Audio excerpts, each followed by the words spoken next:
All right, you guys, so this is the end of hot tent season. This was our last night in the hot tent, the Nortent Gamme 6 PC. Welcome back to the channel. It's been a great tent. I would say we were really happy with it. We wanted to do an updated review after using it for the full first season. I don't know, I'd say we had maybe a dozen nights in it or more. Yeah, at least. And it's been really great. The poly cotton stays really dry. It does not hold moisture at all. The water just kind of runs right off of it, beads off. It's a nice thick enough to where it traps a lot of good heat. We've been in negative temperatures. Yeah, we didn't get anything too crazy. I think we went down to -10 Fahrenheit this year. You can always pack the snow at the bottom of the Well, skirt. that's the one thing. It's really easy to set up. It's stable, and we never even staked it down. There was some windy conditions, but we always would pack the snow on the skirt, and that was plenty. I would say 15, 20 minutes max, and it's up. Yeah, I mean, it's been really easy to set up. I love it. It makes it a lot better than the teepee style. It's not as large as the big like snow trekkers, like the hunting ones. The one thing I would say if we were gonna do it again, and if you're on the fence, maybe get the Gamme 8 PC. Just for more space, depending on how many people and how much gear. I mean, the 6 has been fine for the 2 of us and the dog, but we usually flip up the one bed over here to put a chair in here, so. And a lot of people depending on how much gear you bring. Sorry. A lot of people sometimes put the bottom. So we use the floor in ours. Some people don't. A lot of people don't use the floor. I like the floor. I like having something in there. I think it kind of keeps it a little bit cleaner depending on where you're setting up at. Yeah, we have the floor in, and then we bring our little, they're like moving blankets. They're pretty thick, so we put those under our beds. This time she brought the cot. I think she'll use the cot in the future. I use the self-inflating pad. As you see, the layout, it's been kind of a mess, but we kind of figured out a rhythm and routine for it.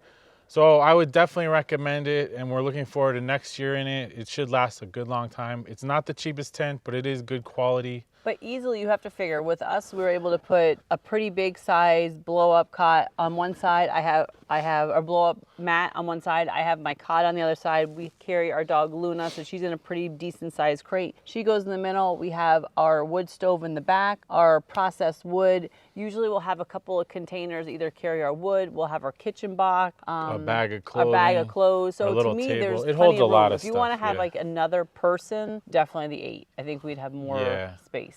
Or if you carry a lot of gear and you just want a little extra room. But I would highly recommend it. I don't regret buying it at all.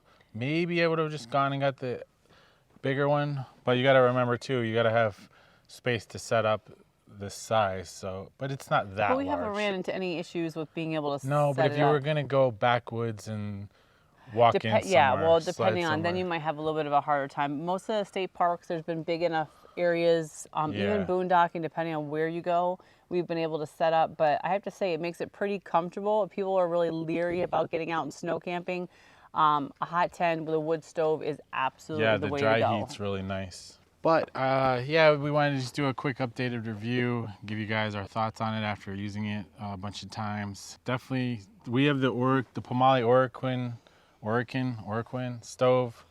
It's fine. It's a stainless steel stove. It's not huge. We may upgrade the stove next season just so we can run more wood and it'll burn longer. But so far, like, I usually put in a sawdust block towards right before bed, and it'll go till about 3 a.m. and by then you're bundled in your sleeping bag, and that's it.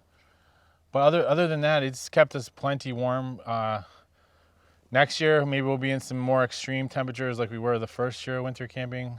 We'll see. This year, it just didn't happen that way, but I think you'd be fine in some really negative temperatures. The guys up in Canada use it, and it's a Norway tent, so they use it up there where it's really cold. It's nice because the snow will just run off of it. The water runs off. It still looks brand new, basically. Now, you're gonna get a few burn holes. That's just the nature of hot tenting. It's gonna happen. It's gonna happen. But they're pretty small. Hit the like, subscribe. Join us next season for hot tenting again. We love it. And we'll see you guys out in the snow. It's never goodbye. It's see you soon.